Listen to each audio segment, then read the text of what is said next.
So, who's this guy? First question. My name is Cosmin Marian Paduraru. You will see my name always here. I'm a software engineer. I work at Criteo, and I'm 24 years old. And I like defining myself by I like building stuff and solving problems. I think most of us that we are here, we like building any type of stuff, like solving problems, and that's what I do even in my free time. I program a lot, even if I'm not very good at it. And I'm not the dog, obviously. Just wanted to remind that this is my dog, but I'm not. I'm the guy behind. Even she's beautiful than me. Okay. So, as I told you, I like building a lot of stuff. I not work directly with computer vision. I work at Criteo. It's an ad tech company. I work in the backend, but I like building a ton of stuff. So when I started the building in the university, I built web scraping projects with Twitter bot API when it was free. I built procedural terrain generator games, with Unity. I build also with Flutter, other applications for the menu of the university that we have in Spain. Also, procedural terrain generation with integrated with Unity. And what it's this talk about, also some computer vision apps to detect and identify bottle caps. So, what's this talk going to be about? First, we're going to do a small introduction about what's computer vision. Then we're going to focus on detection, identification, and a very small sample of augmented reality. So, what's computer vision? Well, I like defining it as a set of tools that make a computer see. But then we have another question. What's to see? What's to see? I mean, we all see, right? I mean, hopefully. But we all see, and we need to make the same process that we do to a computer. And then you may think, okay, how we do when we make C a computer? Well, let's make it with a small example. This is Elden Ring, a very famous game. I mean, hope some of you know it. And let's try to see Elden Ring with a machine. So the first thing that we do is detect. And what does detect mean? Well, detect means given a scene, splitting between different objects. So, for example, you can see here the grass. You can see here something else. In the background, you can see the trees. So the first thing that we do as humans, we differentiate objects in a scene. The second thing we do is motion tracking. And what's motion tracking, you may ask? Well, motion tracking is this object that we have seen in the first iteration, the first scene. It's making them move. Why we do first motion tracking before identification? Well, imagine you see a new UFO or any object that you have never seen before, and it's moving very fast. You detect that it's moving, but you don't know what it is. It's the same when if you are driving and you see something passing very fast and you know what it is. It's the same. You have motion tracking. You detect that this object is moving, but you don't know still what it is. The third thing we do is identify. Well, now we have detected, we've seen the object moving, now we identify. For example, we can know this guy is the main player, this is a monster behind, the trees, everything. We start identifying. The third thing is understand. Understand the scene. Understand how this object that we have here interacts with each other. So for now, we know that this guy here is hitting Alexander, that is the monster, with a stick, and it's making move. This is not directly related with computer vision. It's kind of an extra step once you have finishing scene. Now, tools. Like, which tools do we use for computer vision? Well, we use Python. Everyone knows Python, I guess. We're at PyCon. Now we have OpenCV, that it's a framework that also it's on C++, but we're at PyCon.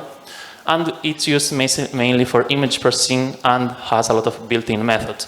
It has also a ton of other tools. It's super powerful. Most of the examples that we are going to see here in this presentation are with OpenCV. And we also have two other main frameworks, TensorFlow and PyTorch. They are mostly in the world of AI ML. but they are not exclusive for computer vision. We know that they can be used to process text and other type of machine learning. Now let's speak about detection. So first of all, before starting on detection and how it works, I would like to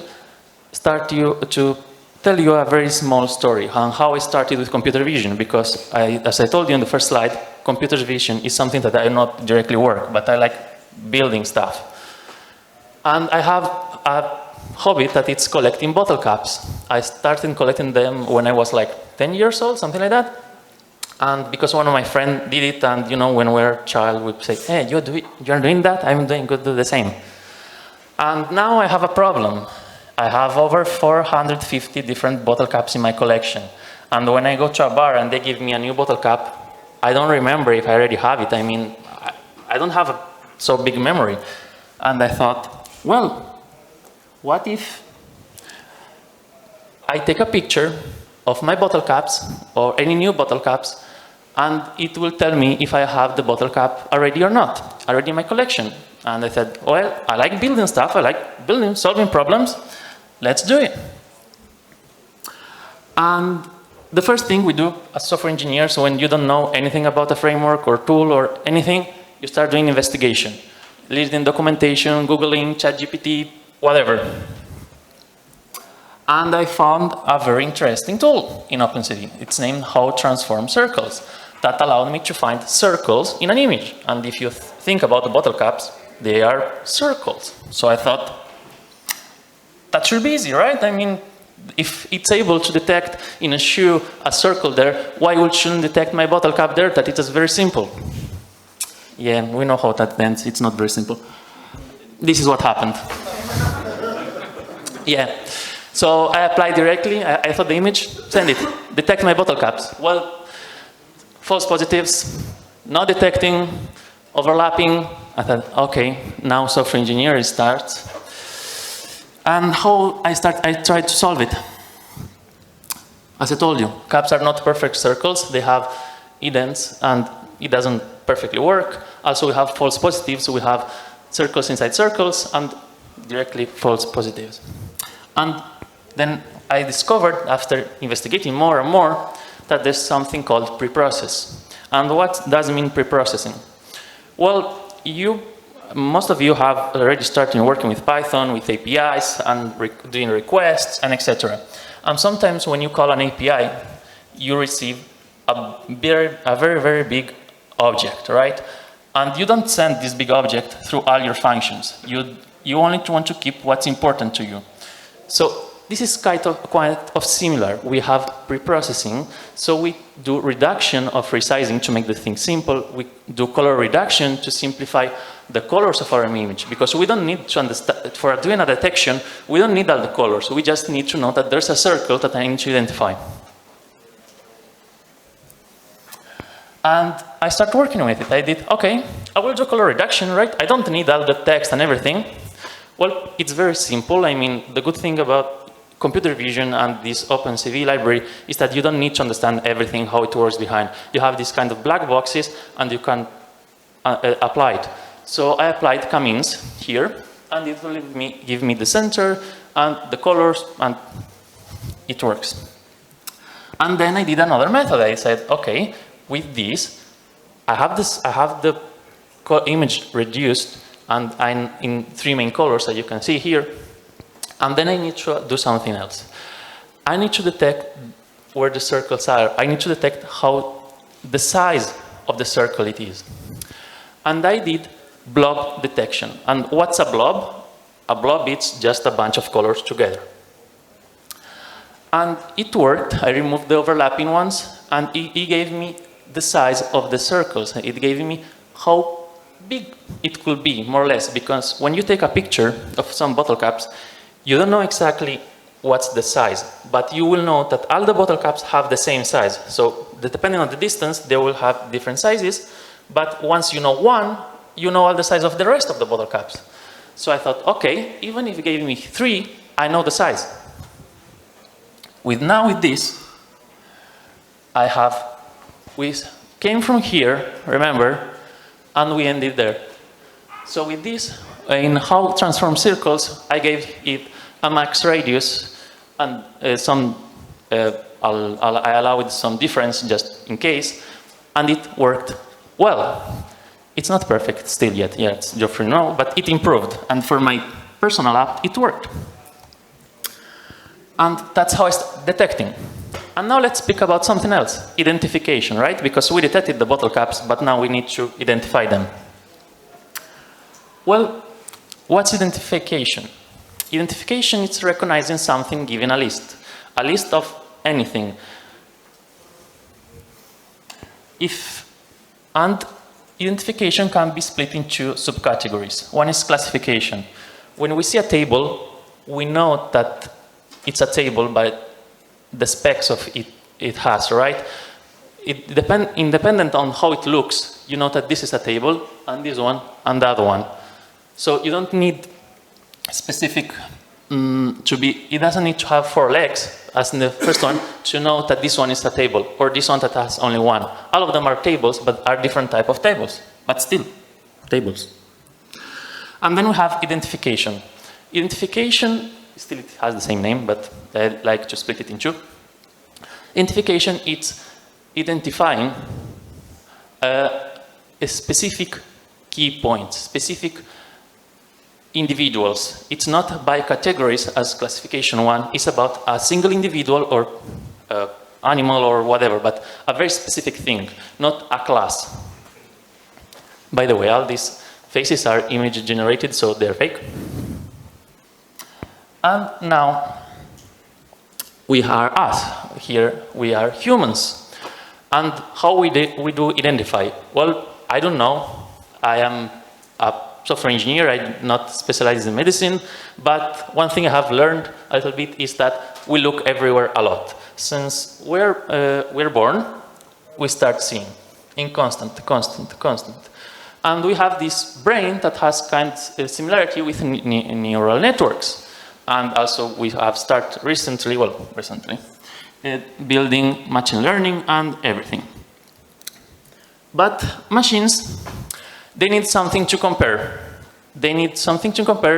And we need them to do it fast. Usually, with humans, we have been seeing years and years, decades, and we are very, very good at it. But when you have a machine, a Raspberry Pi, a computer, a server, anything, you can't expect for it to say, hey, I give you some minutes, start seeing. No, you need it to do it. You need them to do it fast. I mean, maybe a couple of days, if you train something, maybe a couple of months, but they don't have years. That's for neural networks. But also, the good thing is that you can rely on classical algorithms. With classical algorithms, you don't need them to be trained. And classical algorithms are very nice. And one of them, which I used for some of my projects, one here is board games identification, is SIFT, scale invariant feature transform. And just for you to, I put here an image on how it looks visualized, but now we're going to go into it. So SIFT was invented in 1999 by David Lowy. The good thing is the patent has expired, so you can use it commercially, academically, freely on wherever you want. That's a very nice thing. And how it works. I'm going to read it from here just to be as accurate as possible. SIFT works by applying Gaussian blur at multiple scales to the image. Then differences of Gaussian are computed by subtracting blurred image at adjacent scales. These differences image help identify key points which correspond to the local extrema in the images across different scales. After detecting the key points, the algorithm computes descriptors by analyzing the local image gradients around each key point. The gradient magnitudes and orientations are then summarized into histograms, which serve as the feature descriptors. These descriptors are robust to changes in scale, rotation, and some variance in illumination. And you may think, okay, Cosmin, what you have read, I did not understand anything. It sounds like math to me, magic. I don't know what it is. You know, you don't need to understand everything on how this works. It's, as I told you before, you can treat it as black boxes. it's very easy to use. So even if you don't understand how it works, it's very, very easy to use. You import CV2, it's the acronym from OpenCV. You create the object, and then you send it the image, and then you have the key points and descriptors. So it's very, very simple to use, even if you don't understand how it works behind. For sure, you need to know the basics and what it does, but you don't know to understand that it does these subtractions of Gaussian blurs and etc. And now you can understand better the first image that I sent you before. So here we have two games. We have Carcassonne that probably some of you know. Here we have another game that it's Ripa Parajote, that it's a game from Spain, so and from Murcia, so if you want to buy it, it's nice, even if they don't sponsor me in any way. So basically you can see two main differences between these board games. Here it has less details than on the right one. And you can see as it has the less details, it has less key points. Why? Because key points basically work on differences of intensity in grayscale changes. And it doesn't work with color, it works with intensity changes in grayscale. And I wanted to build something with this SIFT. I wanted to build a board game identification tool. And we have here, for this sample, I have 6 board games. Maltrago, Polia Tramposa, and, well, a lot of games. And with that sample of code that I show you in the beginning, with some extra code that it's not very complex, we can build something like this. So this is me, not the dog, with the board game. I show it to the webcam, and it identifies me in real time which board game I'm showing to it. So as I told you, we heard this, we hear now on this machine learning, you need to train. Well, it's not needed if you need something simple for identification. You can just use a simple shift to identify. And as you can see, the board games that have more details, for example, Carcassonne has less key points, so it finds more difficult to identify, while this one that has a lot of key points has a lot of matches. Okay. Now, identify. For identify, you have other tools as well you can use. You can have YOLO, that it's you only look once, that it's work with labeled image, and it's a very, very powerful tool. I have not personally used it, but it's very, very powerful. And also we have networks, residual neural networks. And this one I used for my bottle caps. I use ResNet. And I didn't train it because I didn't have a lot of bottle caps data to train my model. So I decided to use a pre-trained model, and that transforms the images into a vector. And as you can see, here is the image that I'm taking the picture, and here are the results that it's filtering. So as you can see, most of the times, the image on the left, it's on the one on the right. And now let's speak about augmented reality. And I'm going to speak of a very, very simple one, and interesting for me at least. How many of you have heard of Invisimals, the game that it was on PSP? Okay. And for me, it was very interesting. It's a very simple game for the ones that you don't know, but it's a game that you put this card on the bottom, like it's a real card, and then on top of it, you will see some creatures, like it's not Pokemon, but it's similar. And you will make them fight, and etc. And I don't know exactly how this card works because I don't have their code, but I found a very similar example that I wanted to do for myself. And I found these Aryuko markers. And the Aryuko markers allow you to find in any place, if you put this marker in any place, it will detect where it is.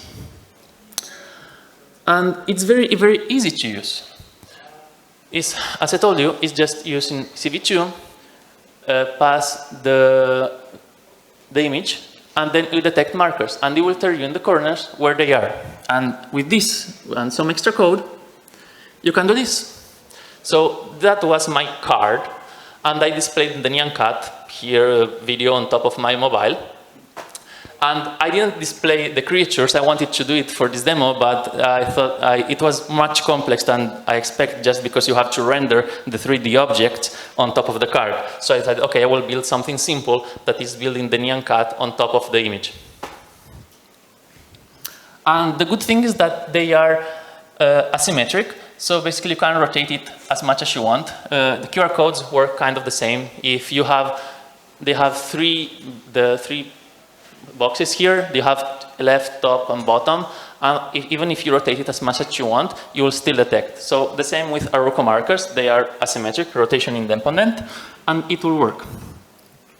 And some extra topics about we have not covered in this talk is machine learning. You have machine learning. That's a very deep topic, and we can go more into that, even though I'm not working into that. We have data augmentation. So one good thing about computer vision and data is that when you want to do some training or detecting, you can fake the data by just applying some filtering. For example, you can pass the original image, and with some filters, you can fake it, and it will still work. So you can augment your data. We have motion tracking. We have not covered. It's a very deep topic, and it's more complex.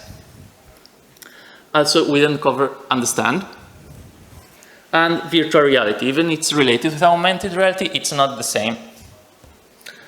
And, well, thank you for attending. This was my first talk. I have never spoken in a conference before, so thank you, PyCon Ireland, for providing me this occasion and opportunity. We have some online material that it's all the examples that I've seen in the code. They're in a GitHub repository. Also, please, if you want, complete this feedback poll so I can improve my next speeches. And I will just show you very briefly this is the computer vision repository. If you want to take a look at the examples, and here's the code. And if you want to take a look to what I'm working on and the more complex one, this is the bottle caps app that I'm trying to build and on process. So thank you all for attending and hearing me.